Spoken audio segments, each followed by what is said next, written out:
So the NAR settlement, what does it mean to you? What should you do today as an agent? First of all, what does it mean to us? Here's what it means really quickly. Three big things. First of all, buyer comp's not going to show up in the MLS as of mid-July. If this is approved, it probably will be. Second thing it means is that you're going to have to sign with your buyer a buyer representation agreement, which says how much you're going to get paid. That's the third thing. It's going to outline the fees that are going to be paid to you by the buyer. Now, that doesn't mean, though, that the seller can't pay you. This is the biggest misconception of this. Just because the fee is not going to show up in MLS doesn't mean sellers won't still agree to pay it. This is something specifically that was in the NAR proposal. I'll read it to you. It said, NAR said the proposal would allow sellers and their listing agents to continue offering compensation for buyer broker services. That's clear. It's just not going to show up in MLS.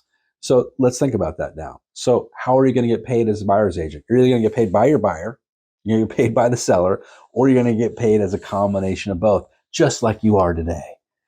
It's not like a big radical change in the way you're getting paid today. The only change is going to be how we negotiate that payment, right? And that's going to be the big kicker here. So what you're going to start to see, in my opinion, is that these compensation conversations are going to be transaction specific, right? So you have a buyer representation agreement and you say with your buyer, hey, I'm going to charge you X, let's call it 1%, 2%, 3%, whatever the number is, whatever you decide, not price fixing. And then your buyer says, I want you to try to collect that from the seller on my behalf. So let's put another offer. So what you're going to see is a lot of offers. In fact, I'm going to say I believe it'll be most offers will include language that'll say, hey, this offer is subject to the seller paying for X percentage of the buyer representation fees, right? That'll be common. I also think it's going to be super common that sellers will proactively still continue to offer buyer representation fees to be paid. Just won't show up in MLS. This will be a phone call from you to the listing agent. Is that being offered? The listing agent may send you an email, or it may be put into the MLS in a different kind of verbiage, which simply says sellers offering 3% to buyers as an incentive to bring offers. 3% in closing costs, or 3% in prepaid expenses, 3% in some kind of incentive that could include buyer representation fees. That's the most likely scenario we're going to see play out here.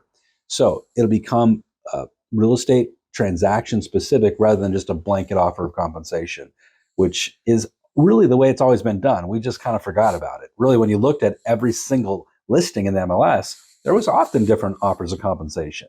This is just going to make this come off the MLS and become a part of the offer negotiation. So should we be terrified about this? Not really. It's not going to change that much. There'll be some sellers that will say, no, I'm not going to pay anything. But then your buyer's going to say, no, I don't want to write a check. Let's find another house where the seller will pay something. And that seller is going to watch the number of showings, the number of offers they receive decline exponentially. And pretty soon you might see them come back, see the light and say, uh-oh, I better pay something to the buyer rep. So this is going to be interesting. We'll see it flesh out over the next few months. It's going to be a time of rapid change. We're going to kind of have this kind of moment of waves and uncertainty, and then it will settle.